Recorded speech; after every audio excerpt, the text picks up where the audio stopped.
So good morning again. And have you ever wondered, have you ever considered why do trees drop their leaves in the fall? You ever thought about that? Pondered it? Probably not.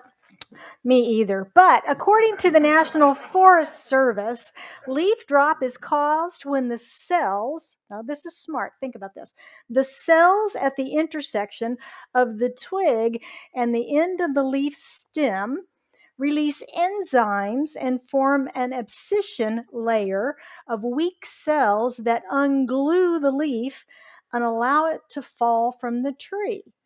If you've ever tried to pull a leaf from a tree, they're pretty tight on there. But if it's already dry, you just barely touch it and it falls away. The tree is very smart in that it can create and produce this enzyme at just the right time to cause the leaves to fall. Pretty intelligent, wouldn't you say? Yeah, I thought so. But have you ever seen trees like these that haven't dropped their leaves? They're hanging on. They look brown, they're crunchy, they just hang on the tree. Now, our reading today suggested that the tree might be dead, but in fact, there's a scientific explanation for it, and it's called marcescence. Marcescence, which basically means withering without falling off. Now, have you ever held on to things past their season? Yeah. We're completing our series this morning of Living in Thanksgiving with my talk, I Release and I Let Go. And we're going to be looking at the spiritual ideas of surrender and the creative process. Surrender and the creative process. Now, surrender is one of those words that can leave us feeling deflated, defeated, weak, uninspired. Yes, surrender. Until we understand it from a spiritual perspective. Spiritual surrender means that we give up a belief in separation, that we are separate from Source, that we are separate from God, we are separate from the universe. And it also allows us to let go of things that no longer support us or serve us in our life, so that we can begin to embrace the totality of life or our spiritual magnificence. You've heard that around here before, right? It's part of our mission is revealing our spiritual magnificence. We can, all of this sounds like a great side effect to surrendering. Becoming spiritually magnificent, letting go of things that don't serve us, recognizing our unity in the wholeness. So why is it so tough to do? Why is it tough for us to actually practice surrendering and letting go?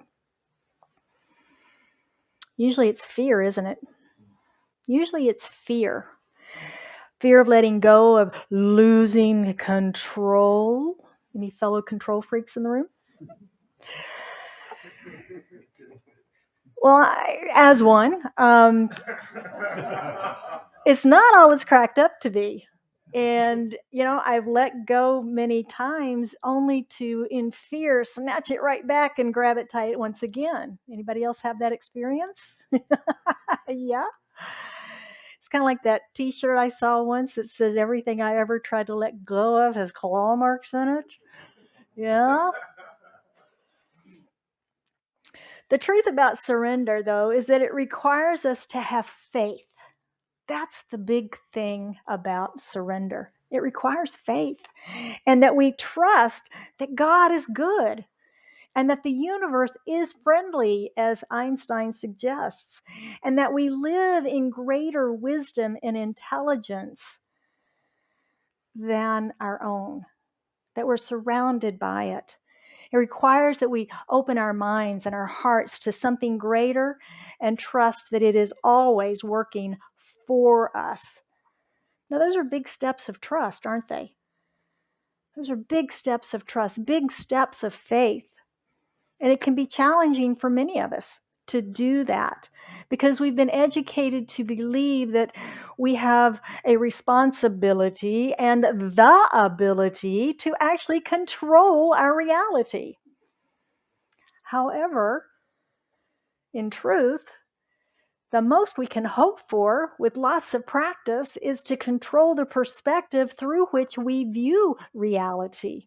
We can't control reality.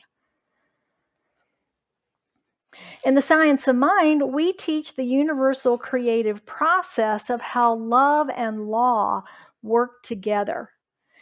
And we know it simply as our teaching example of the seed, the soil, and the plant, the idea, the law, and the manifestation, the teaching symbol that we have. We have it hanging in the lobby. I have it hanging on my neck today. Ernest Holmes is the founder of Centers for Spiritual Living. He's also the author of The Science of Mind that we teach from. And he says, laws obey us as we obey them.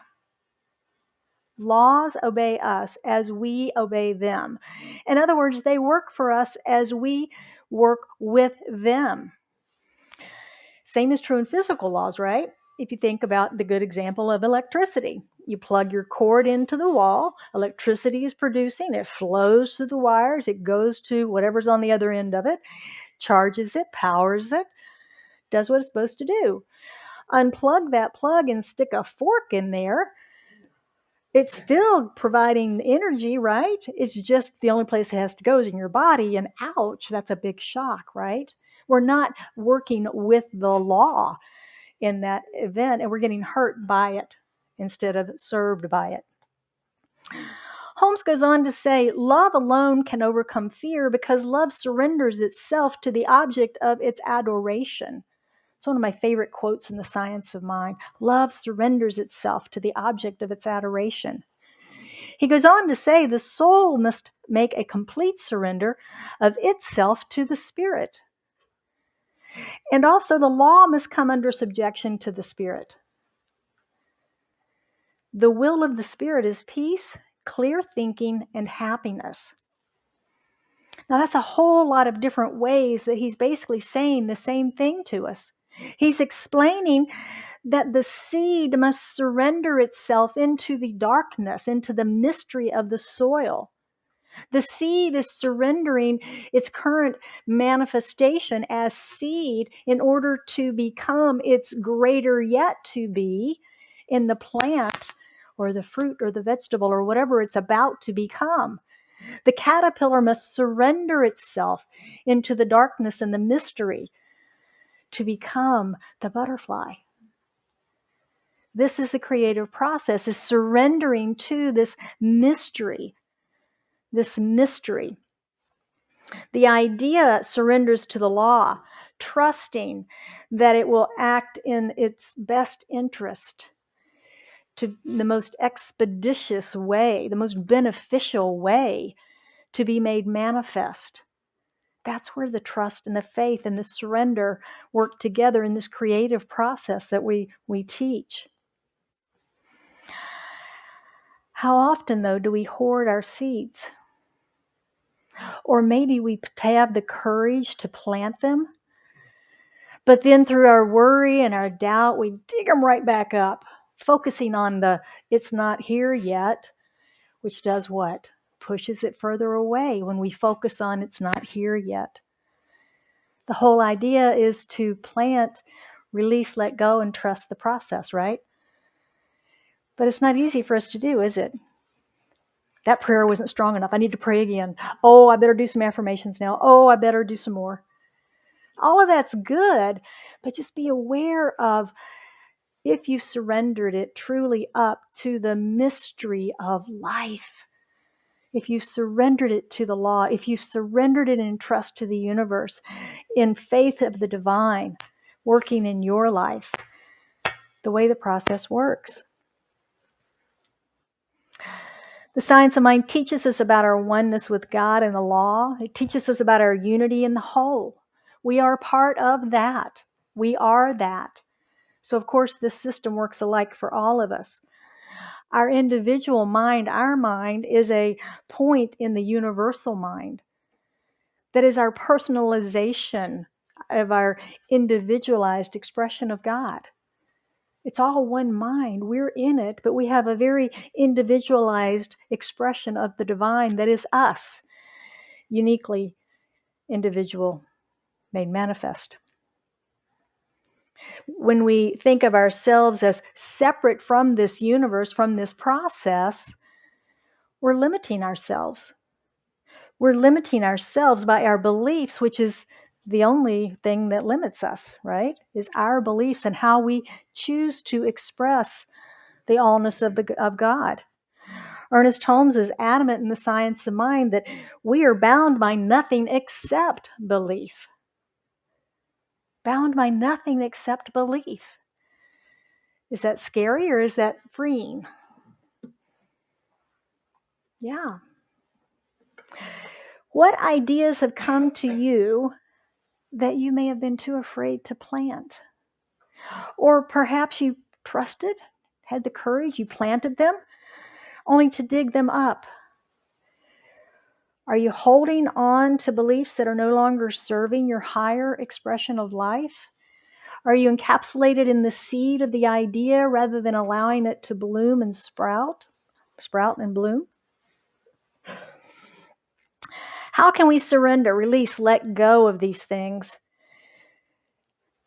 and not that don't support our upward expansion? How can we release and let go of those things? How can we surrender? Debbie Ford tells us we must develop our faith. She says, surrender is a gift that you can give yourself. It's an act of faith. It's saying that even though I can't see where this river is flowing, I trust it's going to take me in the right direction. How often can we do that? Even if we're driving in our car and we've had an inspiration to go a certain direction, having no idea where we're going. Are we panicked and fearful, or are we trusting? It's going to take us in the exact right place, the direction we need to go. At least it'll be an adventure either way.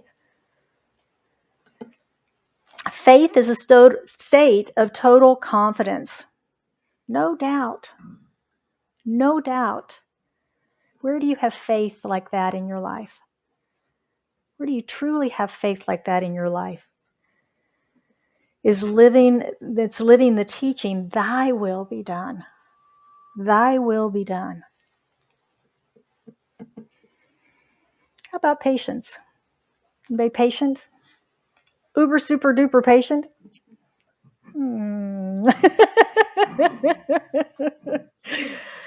Patience is a place of peace within us. If you think of a time when you have been patient, there's a calmness that happens, isn't there? There's a peace that happens within us. We're not anxious and trying to make it go faster or happen a different way. We're just at peace. So patience is a place of peace where we allow things to unfold naturally. Allowing them to unfold naturally, while trusting that everything we need will come in its perfect right time. Does that feel more peaceful than struggle and strain and making it happen right now? Patience is a virtue, but it's also a part of the creative process. And that's where we can get hung up sometimes, because we speak that affirmation and we want the manifestation right there. But we really need to recognize the natural order, the natural law, and allow it to become manifest in its perfect right timing. There may be a million things that have to happen and come together and get into perfect right alignment out there someplace to allow your good to come to you. We must trust that may be the process and allow that with our patience to unfold. It's easy to stomp our foot and say, I want it now. If you normally think of surrender as pulling back or contraction, how about having a new thought? Imagine that. Let's have a new thought. What if spiritual surrender is really expansion? Can you get your mind around that? That surrender is expansion? It's allowing us to expand in our awareness. When we're mindful of our thoughts, our awareness allows us to be diligent then and to overcome the doubts and the old beliefs that usually pop up, right? That's part of our journey and our process too, is to keep dealing. It's like, what's that, the game, whack-a-mole? They're coming back up, popping back down, right? Whack-a-mole. The more you surrender, the more your awareness expands. And we know that awareness is consciousness, right? And we're talking about always expanding our consciousness, always expanding our vessel to receive. So expanding our awareness is a good thing. As I admitted earlier, as someone who occasionally, for all of her life, has dealt with control issues, I've come up with a way when I catch myself getting caught up in it to transform that. A little vision that I hold for myself. And basically, it is of falling backwards into a pool of warm water and just letting go and allowing that water, the buoyancy of the water, to catch me, knowing that it will and that it will support me as long as I don't struggle. If you've ever struggled against the water, it can wear you out. But when you relax and you float naturally, it's peaceful. You can let go and be supportive. When we surrender, we're stepping out of our struggle and out of our limitations and opening to the broader universe of infinite possibilities that surrounds us already. We surrender into the field of infinite possibilities, not our limited beliefs that we hold, the 100,000 things that we know versus the 100 bajillion trillion things that the universe knows. We surrender into that. Eckhart Tolle says, surrender is to say yes to life and to see how life suddenly starts working for you rather than against you. Sound familiar? It's the same thing Ernest Holmes was saying earlier about laws obey us as we obey them, which also Hermes said as an ancient philosophy. It's ancient truth. It's ancient truth. When we cooperate with the system cooperates with us. When we finally surrender spiritually, we can stop forcing solutions on situations that we can't control, and instead we can have faith that there is a divine force taking care of everything in perfect right order. Surrender to let go of the old. Surrender to let, anybody cleaned out a closet lately? Garage, drawer? Yeah. Is there a surrender process in that? A little bit. Anybody have anything from the 80s? Favorite something, right? Yeah. Still fit. There you go. Still fits. I have my jeans from 1978. I don't know if they fit right now, but they did fit. Anyway, letting go, surrendering. It can be a process. It's one that we experience in the physical. It's one that we experience in the spiritual as well.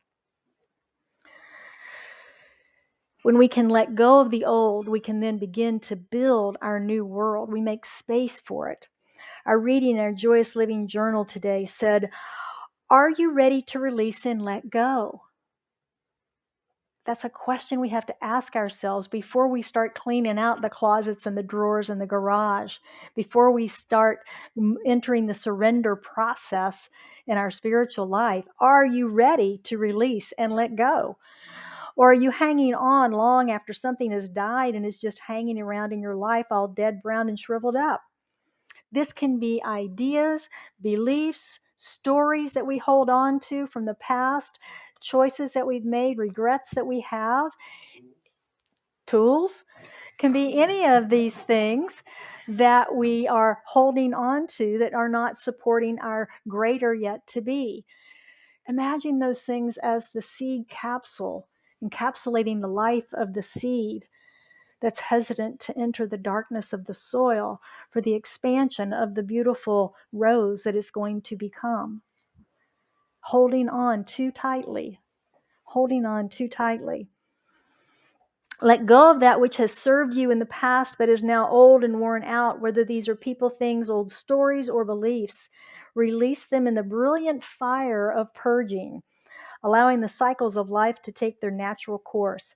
Letting go, you're making room for the new. So let's see if there's a way that we might be able to practice this week in our practicing the principles, and see if we can live in thanksgiving and as we release and let go. Mindful Monday is the weekly email that I send out on Monday mornings. It's a synopsis of our talk today. It's got all of the practicing the principles in detail, some of the quotes from today's talk that you can then use to apply in your life throughout the week. And it's a good way to reinforce the teaching. And like I always say, if it's not applicable, why are we doing it? And the Science of Mind is a very applicable teaching to our day-to-day lives. So number one, backing up, you can sign up in the lobby. You can send me an email. Either way, we'll get you taken care of. Okay. Number one is release and let go. This week, I'm going to invite you to take an inventory of your life. Look around physically, mentally, emotionally, everywhere. Look at everything. And are there marcescent tree-like things holding on to dead brown leaves in your garden of life? When that stuff is there, there's no more room for anything else new to come in. It's the new is getting choked out by the old that is there, the clutter that is there. So using the clutter busting trick, do I absolutely love whatever it is? Do I absolutely love this old story of pain and suffering so much that I'm going to have to hang on to it? Do I absolutely love this cluttered closet so much that I have to hang on to it? Do I absolutely love this cluttered garage so much that I have to hang on to it? Whatever it may be.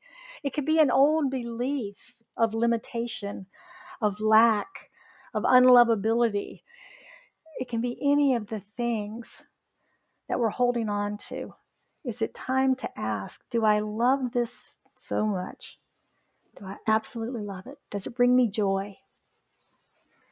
If not, consider letting it go with a blessing of gratitude. You know, one idea I've heard is take a picture of it so you've got a representation of it, but let the item go. Imagine pulling out that old picture of that limiting belief sometime down the road and going, wow, I can't believe I hung on to this for so long. I feel so free now that I let it go. Releasing our grip of collected things can feel like loss. It can feel like we've lost something when we do that. But again, practicing surrender is a release. It's an expansion. It's not loss. It's an expansion. It's making room for the new. Release one thing in your life this week and journal about your process. How was it to release that one thing? And if you do find it creates a sense of freedom, try again, practice another one, and see if it becomes any easier for you. Number two is patience. I'm going to invite you this week to plant seeds, literally. Go to Home Depot, get a pack of seeds, take an egg carton, put some dirt in it, plant your seeds, and watch them grow. Give them love and attention and care and sunlight and water. Take care of them this week. And watch your patience as you wait for the green shoots to pop up through the soil, through that darkness of the soil, for that seed to let go of its external seed core, seed shell, and release its inner power to come through in the green sprouts. Pay attention to what's happening with you in patience. Are you impatient? Hurry up and grow? Or are you patient and trusting the natural process? And then how do you feel when the green sprouts do begin to come up, the green little shoots, the new life, the new expression, the new form? Record your experience also on how that feels. Number three is meditation, which we talk about frequently. It's an act of surrender. Have you ever thought of it that way? We're surrendering the activity of what's happening around us, the television, computer, conversation, people, thinking, all of the things. We're surrendering all of that into the quiet, into the silence, into the stillness. And the deeper that we go into that, the more and more we surrender. This week, I'm going to invite you to incorporate a mantra into your meditation practice. It's one that I've used for years, and I recommend that you say it 100 times in your daily meditation. I surrender to the power and presence of God within me. I surrender to the power and the presence of God within me. About 53, you begin to have a transformation. You begin to feel a sense of surrender. Practice for 100 times and see what happens for you. Surrender is a key ingredient in the creative process. Would you agree? We do it even in our release step of our affirmative prayer. I release this. I'm grateful because I know it's already made manifest, and I release it. I let it go. Nothing else for me to do. I've placed it into the law. I've placed it into the darkness. I've placed it into the mystery to allow it to be made manifest. When we can turn the seed of an idea over to this mystery of God, and trust and faith and patience and awareness, experiencing that, our success is assured. Can't help but manifest through us. I want to close today with a final quote from Deepak Chopra. He says, complete surrender is the final fulfillment of your spiritual life. It isn't about giving up anything. You don't have to leave your family, quit your job, give away your possessions, or live in a monastery. Thank goodness. Surrender isn't about doing. It's just about allowing. Allowing the truth, beauty, purity, and goodness that is and always has been you. Not yours, you. You are truth, beauty, purity, and goodness, to flow effortlessly through you and radiate out into the world. That's what we've come to do, who we've come to be. This week, I invite you to break free, step into the wisdom of spiritual surrender. And so it is. So would you join me as we anchor this in a prayer this morning? Just breathing in that wonderful breath of life, bringing our awareness fully present into this now moment. And as we do so, we surrender into the divine, feeling ourselves falling back into that buoyant love of God, recognizing that's all there is. The power, the peace, the presence, the life, the love. All of it here now present in, through, and as each of us. For we are that manifestation of the divine, created of that one substance that is, included in that wholeness and the unity, one with all that is. And so as I know that, I speak my word for and about each of us, recognizing that we are this infinite life of God in form and expression right here in November of 2021, individualized and unique in this perfect right time, place, and space, as only we can be. Not 40 years ago or 40 years from now, but now, right here in this moment. And we're in this room by divine appointment. There are no mistakes. All of life conspires for our good at every opportunity that we allow it to do so. And so in this moment, I surrender. I let go of any limiting beliefs that I may have.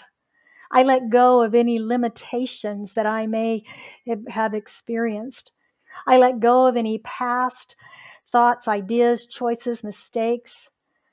I release. I let go.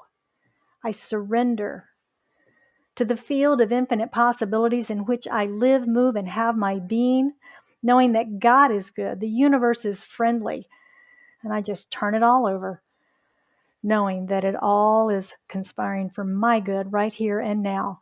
As I know that same truth for each and every one of us gathered here this day, online or in the future watching. For that is how the system works. We surrender up our smallness.